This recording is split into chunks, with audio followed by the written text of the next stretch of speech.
Corporation ఉన్నటువంటి ఈ నిర్వహించే అధికారులందరూ కూడా ఒక విషయం తెలియజేయాలి అధ్యక్ష. 2024 ఎలక్షన్లో మా పార్టీ వైఎస్ఆర్ కాంగ్రెస్ పార్టీ తరఫున ఒక ఆడపిల్ల మా డివిజన్ సంబంధించి అధ్యక్ష చెప్పారు.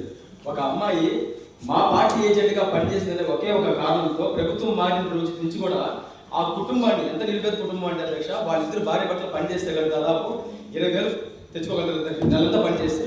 ఆ కుటుంబం మీద పగబట్టి మా గవర్నమెంట్లో మేము పెట్టినటువంటి ఉద్యోగం ఆ అమ్మాయి నుంచి ఉద్యోగం తీసేసి అనేక రకాలుగా ఒకటి సంవత్సరం అమ్మాయిని ఇబ్బంది పెట్టడమే కాకుండా ఎక్కడ కూడా ఏ ప్రలోభాలకు అమ్మాయి నమ్మలేదనే ఉద్దేశంతో కేవలం అధ్యక్ష ఒక దుర్మార్గమైన పరిస్థితులు ఈరోజు ఉన్నాయని తెలియజేస్తున్నాం అధ్యక్ష. కమిషనర్ గారు అధ్యక్ష, కమిషనర్ ఒక ఐఏఎస్ అయ్యింది అటెండర్ కంటే హీనంగా ప్రవర్తించిన ఒక కమిషనర్ గురించి మాట్లాడడానికి నేను మనిషి అంటున్నాను. ఈ ఏదైతే కనిపిస్తుంది అధ్యక్ష 5 అంకణాలు ఇల్లు అధ్యక్ష. పాత పెట్టపాలను 5 అంకణాలు ఇల్లు ఉంటే దానికి 2 అడుగుల బాత్రూమ్. ఆ అమ్మాయి 2 అడుగుల బాత్రూమ్ ఉంటే ఎక్కడ కూడా రోడ్ వైండింగ్ లో కానీ మార్కింగ్ ఇచ్చినప్పుడు కానీ లేకపోతే బాత్రూమ్ విషయంలో రైలు కట్టినప్పుడు ఏదైనా మార్కింగ్ ఎక్కడ అడ్డం కూడా లేదు అధ్యక్ష.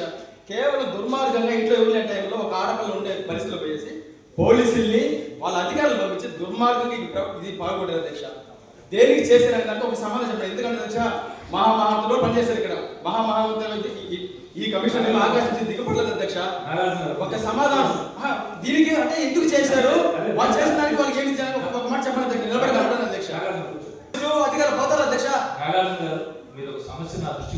ఇక్కడ ఉన్నారు అడగండి అధ్యక్ష. దానికి ఇక్కడ మీరు చెప్పేది నాకు మీకు కూడా అధ్యక్ష. ఇక్కడ మీడియా ద్వారా ప్రజలు తెలియాలి అధ్యక్ష. ఇంత దుర్మార్గం ఎందుకు మీరునే మాట్లాడకూడదు కాదు అధ్యక్ష. ఇప్పుడే ఉంది కమిషన్ అధ్యక్ష.